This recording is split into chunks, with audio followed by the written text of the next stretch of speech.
त्रिशूल एजुकेशन में आपका पुनः स्वागत है। आज इकोनॉमिक्स की इस क्लास में हम डिस्कस करने वाले हैं जिस टॉपिक के ऊपर, उस टॉपिक का नाम है फाई और रेनिस का दोहरी अर्थव्यवस्था का सिद्धांत। तो यह जो सिद्धांत है दोहरी अर्थव्यवस्था का, यह सिद्धांत दिया है दो अर्थशास्त्रियों ने जिनका नाम था फाई और रेनिस, और इन्हीं के नाम पर इस सिद्धांत का नामकरण हो गया फाई और रेनिस का दोहरी अर्थव्यवस्था का सिद्धांत। तो इंग्लिश में इनको कहेंगे Fei Ranis theory of dual economy, दोहरी अर्थव्यवस्था। ड्यूल मीन्स होता है दोहरी अर्थव्यवस्था। तो जो फाई और रेनिस था, इन्होंने 1961 में अपना एक लेख प्रकाशित किया, छापा, जिसका शीर्षक था ए थ्योरी ऑफ इकोनॉमिक डेवलपमेंट। ये थ्योरी ऑफ इकोनॉमिक डेवलपमेंट, जिसमें उन्होंने अल्प विकसित देशों के विकास के लिए, अल्प विकसित देशों के आर्थिक विकास के लिए ये वाला सिद्धांत दिया, दोहरी अर्थव्यवस्था का सिद्धांत। अब इस सिद्धांत के अंदर उन्होंने बहुत सारी बातों का जिक्र किया है। तो यह जो सिद्धांत है, इससे पहले हमने एक सिद्धांत आपको पढ़ाया था जो कि लुईस का श्रम की असीमित पूर्ति का सिद्धांत था, जिसमें लुईस ने क्या कहा था कि जो अल्प विकसित देश हैं, यहाँ पर जनसंख्या बहुत अधिक होती है और श्रम की पूर्ति यहाँ पर असीमित मात्रा में होती है।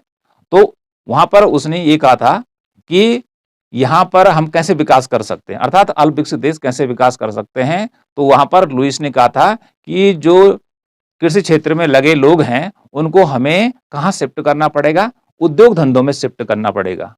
तो इस प्रकार से अल्प विकसित देशों का विकास हो सकता है। लेकिन यहाँ पर उससे कुछ कमी रह गई थी कि उसने कृषि के विकास को छोड़ दिया था, जबकि कृषि और जो उद्योग धंधे हैं यह एक दूसरे के पूरक बने हुए हैं, एक दूसरे के बिना इनका विकास नहीं हो सकता है। यदि उद्योग धंधों का विकास हो सकता है तो कृषि प्रोडक्टों की मांग होगी, ठीक है जी। और कृषि में यदि क्या होता है, बूम आता, उछाल आता है, तो उसका जो फायदा है वह औद्योगिक वस्तुओं को मिलने वाला है। इस प्रकार से कृषि और औद्योगिक क्षेत्र जो हैं एक दूसरे के विकास में सहायक होते हैं, ठीक है। दोनों का महत्व है और दोनों मिलकर क्या करते हैं, किसी भी देश की अर्थव्यवस्था का विकास करते हैं।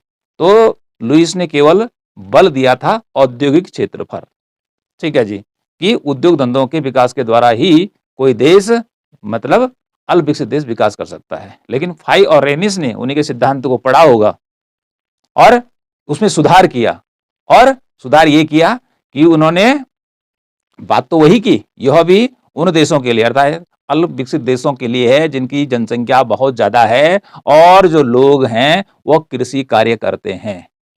पर कैपिटा इनकम जो प्रति व्यक्ति आय इन देशों की बहुत कम होती है, बहुत ही कम मजदूरी पर यहाँ के लोग काम करने के लिए तैयार हो जाते हैं। काम यहाँ पर अधिकांश जो जनसंख्या होती है, अधिकांश जो लोग होते हैं वो खेती बाड़ी में लगे होते हैं, पुरानी तरीके से कृषि करते हैं। तो इस प्रकार से ये अल्प विकसित देश हमेशा क्या होते हैं, गरीबी के जंजाल में फंसे रहते हैं, अपना विकास नहीं कर पाते हैं, मतलब अल्प विकसित से विकसित अवस्था में प्रवेश नहीं कर पाते हैं।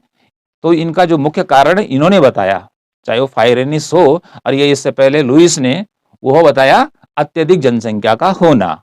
और अत्यधिक जब जनसंख्या होती है तो वह किस पर रहती है निर्भर, कहाँ काम करती है, खेती में काम करती है, फसलों का प्रोडक्शन करती है। लेकिन उत्पादन जो होता है वह उतना नहीं होता है कि जितने लोग लगे रहते हैं, ठीक है। तो वहां पर पाई जाती है अदृश्य बेरोजगारी। बाहर से तो लगता है कि भाई सब लोग काम पे लगे हैं, लेकिन अंत में पता चला कि जो उत्पादन हुआ वह, माना एक परिवार के लिए हम ले लें तो उत्पादन पूरे परिवार का भरण पोषण नहीं कर पाता है। तो अदृश्य बेरोजगारी इन देशों में पाई जाती है। तो कुल मिलाकर जो फाई और रेनिस का दोहरी अर्थव्यवस्था का सिद्धांत है, यह सुधार है, इंप्रूवमेंट है लुईस के असीमित श्रम की पूर्ति के सिद्धांत के ऊपर। तो हम कह सकते हैं यह लुईस के सिद्धांत की तुलना में श्रेष्ठ है।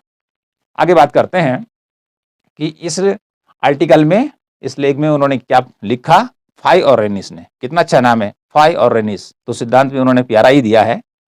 तो फाई और रेनिस क्या बोले, देखिए, लिखा है अल्प विकसित देशों के विकास के लिए दी, अर्थात उन्होंने दोहरी अर्थव्यवस्था का जो सिद्धांत दिया है वह अल्प विकसित देशों के लिए दिया है। अल्प विकसित देशों के विकास किस प्रकार से वो कर सकते हैं इसके लिए दिया है, जिसमें उन्होंने बताया कि इन देशों का जो अल्प विकसित होने का कारण, अर्थात ये देश पिछड़े क्यों हैं, इसमें भारत भी शामिल है, इंडोनेशिया भी शामिल है, ओके, सूडान शामिल है, मिस्र शामिल है। बात कब की हो रही? 1961 की, पुराना सिद्धांत है।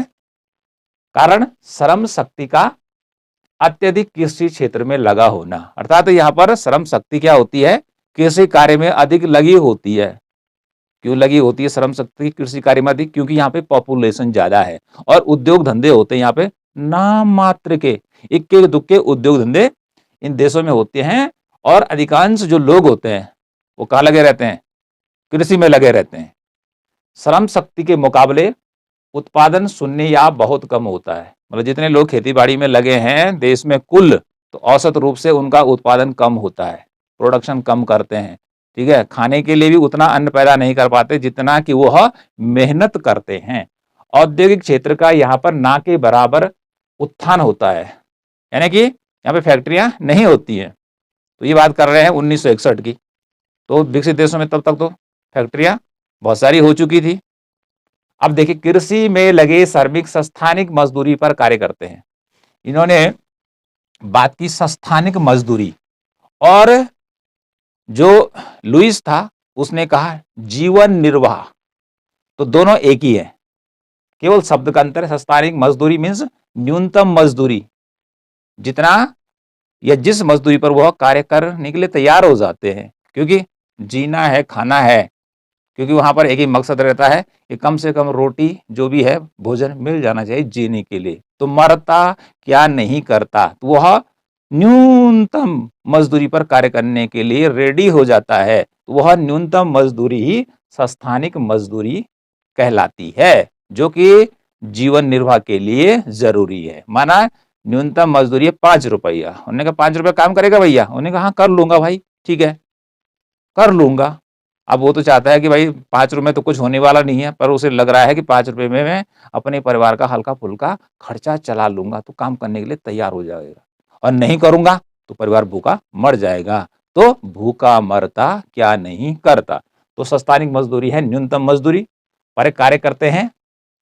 अदृश्य बेरोजगारी यहाँ पर भारी मात्रा में पाई जाती है, यानी कि अल्प विकसित देश जहां पर पॉपुलेशन ज्यादा है, जनसंख्या बहुत ज्यादा है, जनसंख्या की वृद्धि दर बहुत ज्यादा है, लोग तेजी से बढ़ रहे हैं, पॉपुलेशन जल्दी जल्दी ग्रो कर रहे हैं, ठीक है, बच्चे ज्यादा पैदा हो रहे हैं, लेकिन उसकी तुलना में उत्पादन थोड़ी बढ़ रहा है कृषि के अंदर, केवल बच्चे पैदा हो रहे हैं, ठीक है। और उनको खाने के लिए भी क्या चाहिए? अन्न चाहिए, मनुष्य है तो क्या चाहिए? अन्न चाहिए उसको। तो यहाँ पर अदृश्य बेरोजगारी पाई जाती है। तो अदृश्य बेरोजगारी किस प्रकार से पाई जाती है? माना बात, एक खेत है भाई, और उस खेत में जरूरत है कितने लोगों की? 5 लोगों की जरूरत है, ठीक है, और उसमें 25 लोग लगे हुए हैं, तो जो 20 लोग एक्स्ट्रा हैं उसमें लगे हुए, उनका उत्पादन में कोई योगदान नहीं, उनको हटा भी दिया जाए खेतीबाड़ी से तो उत्पादन पर कोई असर नहीं पड़ेगा। तो जो लोग निकाल दिए गए हैं, ये जो दिखाई तो दे रहे हैं बाहर से, लेकिन उत्पादन में उनका कोई योगदान नहीं है, किसी प्रकार का प्रोडक्शन नहीं करते हैं वो, तो इसे कहते हैं कि उनकी सीमांत उत्पादकता शून्य होती है। तो जब सीमांत उत्पादकता शून्य होती है तो इसका मतलब हो गया अदृश्य बेरोजगारी, ठीक है, उत्पादन में कोई योगदान नहीं, बाहर से लगे हुए हैं, ठीक है जी।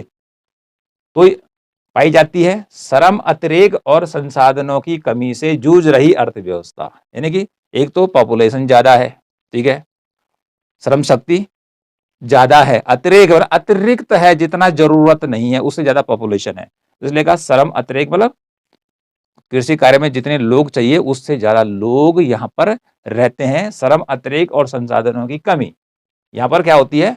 पूंजी का भारी अभाव रहता है कि जिससे कि ये विकास नहीं कर पाते हैं। जूझ रही अर्थव्यवस्था अपने संक्रमण काल से, यानी कि जब ये स्टार्टिंग होती है, इंसान ने सबसे पहले कृषि ही स्टार्ट की थी, खेती बाड़ी स्टार्ट की थी, उसके बाद ही आगे बढ़ा था। तो संक्रमण काल रहता है, ये आगे निकलना चाहते हैं, ये चाहते हैं कि हम भी क्या करें, विकसित देशों की तरह कृषि से हटकर उद्योग धंधों की स्थापना अपने देश में करें। ऐसा रेनिस और फाय ने पाया। काल से आर्थिक गतिहीनता की स्थिति है। यानी कि जो श्रम अतिरेक और संसाधनों की कमी के कारण यहाँ पर जो अर्थव्यवस्था होती है वो कैसी होती है? गतिहीन, आर्थिक गतिहीन, जो वृद्धि नहीं करती है, विकास नहीं होता है। ठीक है, विकास के बहुत सारे मतलब हैं कि ना वहाँ पे रोड होगी, ना सड़कें होंगी, ना बिजली, ना पानी, ना शिक्षा, इस प्रकार की बहुत सारी चीजें वहां पर होंगी, तो वो आर्थिक गतिहीनता की स्थिति है। उससे आत्मजनक वृद्धि की ओर जाने की आशा करती है। अर्थात ये जो देश हैं ये क्या चाहते हैं कि जो इनके यहाँ आर्थिक गतिहीनता हो रखी है, अर्थात ये जो पिछड़े हुए हैं, जो यहाँ पर विकास नहीं हो पा रहा है, तो ये देश भी इससे बाहर निकलना चाहते हैं। इन देशों की जो सरकार है ये भी चाहती है कि हम भी विकसित बने, हमारे यहाँ भी जो ओवर पॉपुलेशन हो रही है और विकास का फायदा लोगों को नहीं मिल पा रहा है, तो हम आगे बढ़े। हम गरीब क्यों रहे भैया, किसी के नीचे क्यों दबे रहे? अब बात आती है कि दोहरी अर्थव्यवस्था। दोहरी अर्थव्यवस्था का मीनिंग क्या होता है? जो फाई और रेनिस था उसने ये माना कि यहाँ पर दो क्षेत्र होते हैं, कि दो क्षेत्रों में ही लोग लगे होते हैं। ठीक है, टू सेक्टर मॉडल है यहाँ पर। एक हो गया एग्रीकल्चर सेक्टर और दूसरा हो गया इंडस्ट्रियल सेक्टर। तो इस प्रकार से एक क्षेत्र कौन सा हो गया? कृषि का हो गया, कि जहां लोग क्या करते हैं? काम करते हैं। दूसरा उसने मान लिया कौन सा? उद्योगों का क्षेत्र, जहां फैक्ट्रियां होती है उसमें लोग काम करेंगे। प्रत्येक सिद्धांत की कुछ मान्यताएं होती हैं, कुछ मानकर चलते हैं। ठीक है, तो ऐसे ही फाई और रेनिस ने अल्प विकसित देश किस प्रकार से विकास कर सकते हैं, इसके लिए उन्होंने कुछ मान्यताएं मान ली है, एजम्पशन मान लिए हैं। ठीक है जी, कौन कौन से मान लिए हैं? दोहरी अर्थव्यवस्था, उन्होंने मान लिया कि इन देशों में दोहरी अर्थव्यवस्था होती है। अर्थव्यवस्था दो क्षेत्रों में बटी होती है। ठीक है, एक होता है कृषि क्षेत्र और एक होता है उद्योग क्षेत्र। कृषि क्षेत्र में खेतीबाड़ी, फसलों का उत्पादन हो गया, और औद्योगिक क्षेत्र में हो जाएगा औद्योगिक वस्तुओं का उत्पादन। ठीक, दूसरा देखिए, कृषि उत्पादन भूमि और श्रम का फलन है। क्या कहा इन्होंने? जो खेती बाड़ी में अन्न का उत्पादन होता है, जिसे कि एग्रीकल्चर प्रोडक्शन कहते हैं, कृषि उत्पादन किसके द्वारा होता है? उसने कहा भूमि और श्रम के द्वारा होता है। बस इसी का फलन है, इसी का फल है कि भूमि और श्रम के द्वारा ही कृषि का या कृषि पदार्थों का उत्पादन होता है।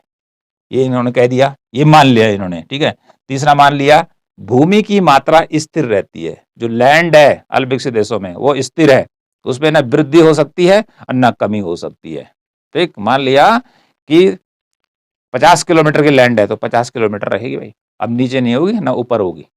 भूमि को इन्होंने स्थिर साधन मान लिया है। चौथा देखिए, कृषि में पूंजी का संचय नहीं होता है। तो इनके अल्प विकास का कारण क्या है इन देशों का? कि यहाँ पर कृषि होती है और पैसा नहीं बचता है, क्योंकि मजदूरी बहुत कम है। जिसे कि स्थानिक मजदूरी कहा है कि मजदूरी इतना कम है कि जिसमें कि व्यक्ति का परिवार का खर्चा ही नहीं चलता है, तो बचत कहाँ से होगी? जब बचत नहीं होगी तो पूंजी का निर्माण नहीं होगा। ठीक है, क्योंकि बचत होती है तो उसी पैसे का फिर निवेश किया जाता है, तो पूंजी संचय नहीं हो पाता, पैसा नहीं बचेगा तो बचत नहीं होगी, तो बचत नहीं होगी तो पूंजी का संचय या स्टोर कहां से होगा? ये उसने मान लिया। ठीक है, पांचवा है, कृषि में पैमाने का स्थिर प्रतिफल लागू होता है। क्या मान लिया इन्होंने? कि कृषि में जो उत्पादन होता है वो पैमाने के स्थिर प्रतिफल के अंदर होता है। अब पैमाने का स्थिर प्रतिफल क्या कहता है? कि भाई जितने प्रतिशत हमने साधन बढ़ाए उतना ही क्या होगा? उत्पादन भी बढ़ेगा, या जितने घटाए तो उतना ही उत्पादन भी क्या होगा? घटेगा। ठीक है, 3% मजदूर बढ़ाए तो 3% उत्पादन भी बढ़ गया, 3% मजदूर घटाए तो 3% क्या हो गया? प्रोडक्शन भी घट गया। किसका? कृषि की बात की जा रही है यहाँ पर। ठीक है जी, तो स्थिर प्रतिफल लागू होता है। श्रम ही परिवर्ती साधन होता है। अर्थात भूमि तो इन्होंने मान लिया, भूमि तो स्थिर रहती है। अब वृद्धि किस में होगी? वृद्धि होगी श्रमिकों में, बढ़ाए जाएंगे 1 2 3 4 5 इस प्रकार से लोग बढ़ाए जाएंगे। ओके, तो इसी कारण से यहाँ पर क्या रहता है? अदृश्य बेरोजगारी है, क्योंकि ओवर पॉपुलेशन है, ज्यादा है। अगला देखिए, अगला है छठवां, अतिरेक श्रम जिसकी सीमांत उत्पादकता शून्य है। यानी कि जो लोग अदृश्य बेरोजगार दिखाई देते हैं, अदृश्य बेरोजगार है, उनकी सीमांत उत्पादकता पहले बताया शून्य होती है। ठीक है, उत्पादन में उनका कोई योगदान नहीं होता है। उनको हटा भी दिया जाए तो उत्पादन पर कोई फर्क नहीं पड़ता है। यदि फर्क पड़ता तब तो मान लेते कि इनकी सीमांत उत्पादकता है, ये कुछ ना कुछ उत्पादन कर रहे हैं, लेकिन जब फर्क ही नहीं पड़ रहा है तो इसका मीनिंग क्या हो गया कि उनकी सीमांत उत्पादकता 0 है। जनसंख्या अत्यधिक होने के कारण उसको औद्योगिक क्षेत्र में हस्तांतरित करके आर्थिक विकास होगा। अभी आगे बात कर रहे हैं कि अल्प विकसित देश कैसे विकास करेंगे। तो यहाँ पर फाई और रेनिस क्या बता रहे हैं, ये बोल रहे हैं कि जो श्रम शक्ति अतिरेक है, जो अतिरिक्त लोग कृषि में लगे हैं, उनको क्या करना है, वहां से हटाकर उद्योग धंधों में काम देना है। ठीक है, यदि 50 लोग कृषि में ज्यादा लगे हैं, मतलब 100 लोग हैं कि जरूरत है 50 की, और 100 लोग सब कृषि में लगे हुए हैं, और 50 को हटा दिया जाए तो प्रोडक्शन पे कोई असर नहीं पड़ रहा है, उत्पादन पे कोई असर नहीं पड़ रहा है। तो इन 50 मजदूरों को हटाकर औद्योगिक क्षेत्र में क्या देना है, काम देना है, नौकरी देनी है उनको। तो जब ये इधर से हटेंगे तो उद्योग धंधों में काम करेंगे तो वहां पे प्रोडक्शन बढ़ेगा। क्या बढ़ेगा, प्रोडक्शन बढ़ेगा। तो इस प्रकार से ये देश क्या करेंगे, आर्थिक विकास करेंगे। बताया जा रहा है कुल मिला के जो श्रम शक्ति ज्यादा या ज्यादा लोग जो कृषि में लगे हैं उनको कहाँ रोजगार देना है, इनको देना है उद्योग धंधों में। उद्योग धंधों की स्थापना करनी है मेरे भाई, तब जाके उनको वहां काम मिलेगा। ठीक है, ये बता रहे हैं। तो ये पैमाना इन्होंने बताया कि जो अतिरिक्त जनसंख्या कृषि में लगी हुई है, ठीक है, उस जनसंख्या के भाग को हटाकर उद्योग धंधों में काम देना, वहां जॉब देना है। तो उससे क्या होगा, कृषि में जो लोग ज्यादा थे हट जाएंगे और कृषि में जितने लोगों की जरूरत है, ठीक है जी, वही काम करेंगे। और उससे क्या परिणाम भी इन्होंने बताया कि फिर उत्पादन भी बढ़ेगा, किसका, कृषि का भी बढ़ेगा उत्पादन। ठीक है, कृषि पर भार नहीं रहेगा। आगे देखिए, आगे है औद्योगिक क्षेत्र का उत्पादन केवल पूंजी और श्रम का फलन है। अब यहाँ पर पहले तो बात कर दी कि कृषि में जो उत्पादन होता है वो उत्पादन केवल भूमि और श्रम के द्वारा होता है, भूमि और श्रम का फलन है। ओके, और जो औद्योगिक क्षेत्र का उत्पादन होता है वो किस पर डिपेंड है, पूंजी और श्रम पर, पूंजी और श्रम पर, क्योंकि बिना पूंजी के हम उद्योग धंधों की स्थापना नहीं कर सकते हैं, पूंजी चाहिए ना। और अल्प विकसित देशों की बात की जा रही है तो इनके पास यदि फैक्ट्री लगानी है तो फैक्ट्री के जो पार्ट्स है, मशीनें हैं, वो तो विदेशों से लाने पड़ेंगी ना। उस समय तो अमेरिका के पास थी, इंग्लैंड के पास थी, फ्रांस था, रशिया था, इनके पास था। तो उसके लिए क्या चाहता है, पूंजी चाहिए थी।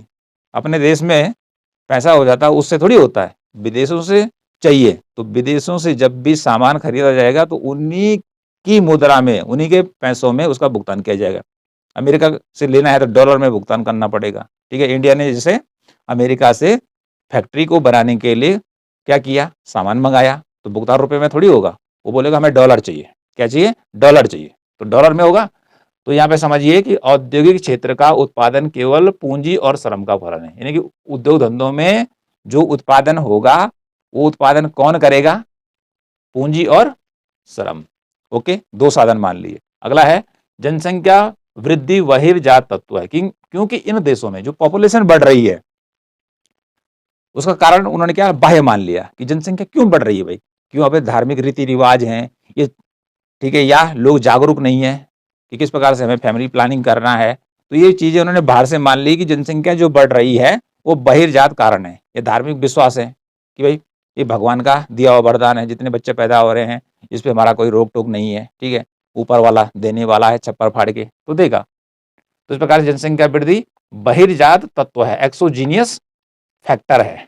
अगला है औद्योगिक क्षेत्र में वास्तविक मजदूरी स्थिर रहती है। फिर क्या कह दिया इन्होंने, जो कृषि क्षेत्र से औद्योगिक क्षेत्र में जो लोग जाएंगे, ठीक है, उनकी मजदूरी स्थिर रहेगी। 10 रुपए है तो 10 ही रुपए रहेगी भैया, कितने रुपए रहेगी, 10 ही रुपए रहेगी। और वो किसके बराबर होगी, जो कृषि की सस्थानिक मजदूरी के बराबर होगी। ठीक है, कि कृषि में मजदूरी मिल रही है 10 रुपए, उन्होंने कहा यहाँ भी तुम्हें मजदूरी मिलेगी 10 ही रुपए मिलेगी। कितनी मजदूरी मिलेगी, 10 ही रुपए मिलेगी। ओके, तो वास्तविक मजदूरी औद्योगिक क्षेत्र की भी उतनी रहेगी जितनी की संस्थानिक मजदूरी रहेगी। ठीक है, संस्थानिक मजदूरी को हम पहले बता चुके हैं, जीवन निर्वाह मजदूरी, कम से कम मजदूरी, न्यूनतम मजदूरी जिस पर आदमी काम करने के लिए तैयार हो सकता है, हाँ कर लूंगा। ठीक, तो इस प्रकार से यहां तक तो हो गई फाई और रेनिस का दोहरी अर्थव्यवस्था का जो सिद्धांत है उसकी मान्यताएं। ये सारी चीजें याद करनी है, ये तो हम आपको बता ही रहे हैं, आप इसको लिख भी सकते हैं। आप लिखिए, इसको याद करिए, तो फिर आप आगे बढ़ सकते हैं। जैसे इन देशों की अर्थव्यवस्था को बढ़ाने की बात की जा रही है, तो यदि आप भी पढ़ेंगे तो क्या होगा, आप भी आगे बढ़ेंगे। ओके, अब बात करते हैं कि किस प्रकार से अब ये देश विकास करेंगे। इसके लिए उसने बातें बताई, फाई और रेनिस ने। ये तो मान्यताएं होगी, ये तो मान लिया भाई इतनी चीजें होनी है, और ये नहीं होंगी तो फिर इनका सिद्धांत जो है ना, जो मॉडल है आर्थिक विकास का अल्प विकसित देशों के लिए, वो काम नहीं करेगा, ये तो मान लिया।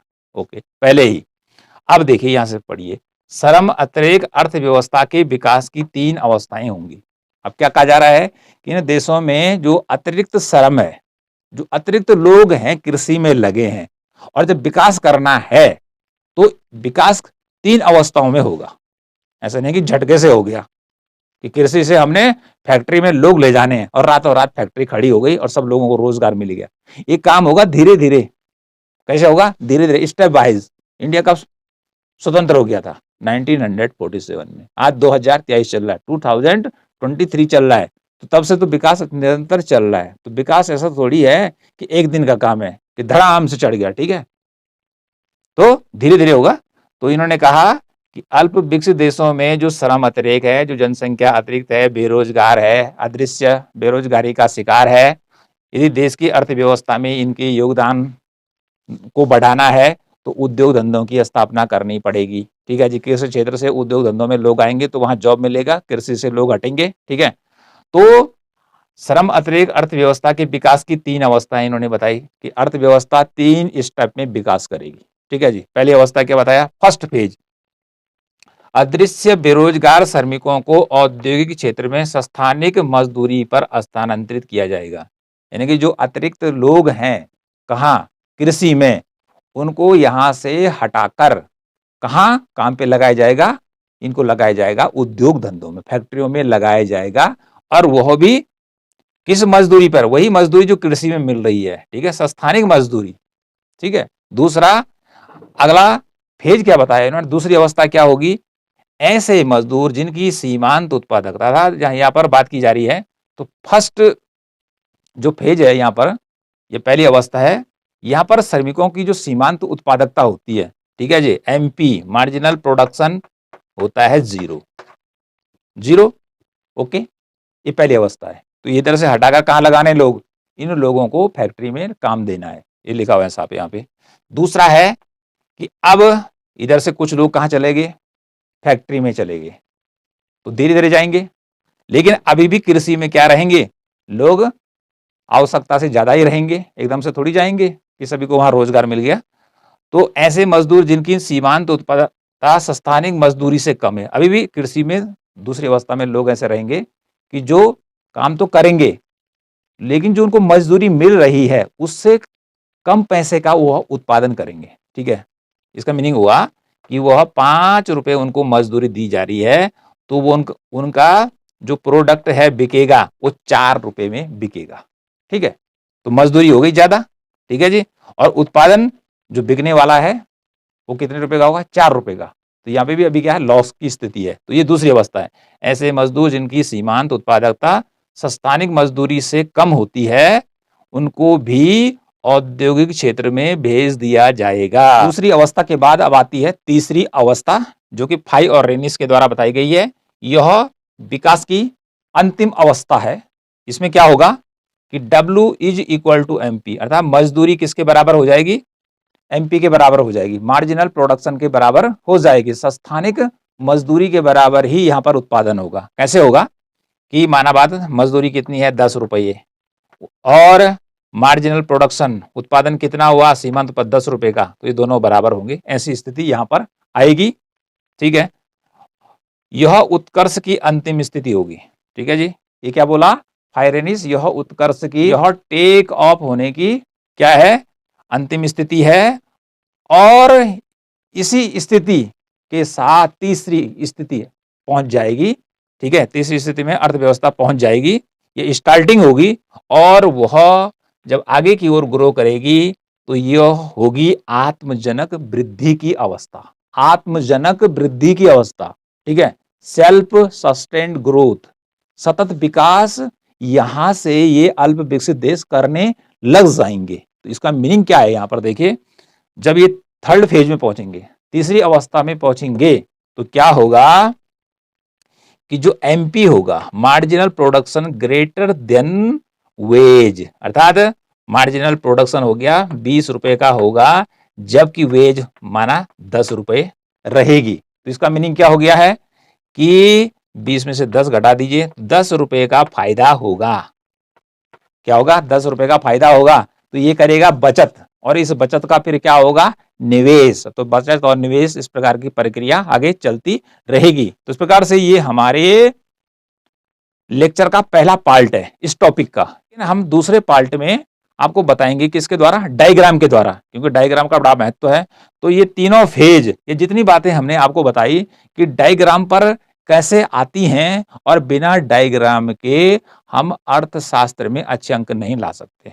कोई भी कंपटीशन यदि हमने क्या करना है, क्लियर करना है, तो डायग्राम का नॉलेज होना बहुत जरूरी है। तो दूसरे भाग में हम फिर इस सिद्धांत की चर्चा करेंगे, और वो भी डायग्राम के माध्यम से। और ये जितना आपने पढ़ा है, तो उससे भी ज्यादा सरल आप किसमें सीख पाएंगे? डायग्राम के माध्यम से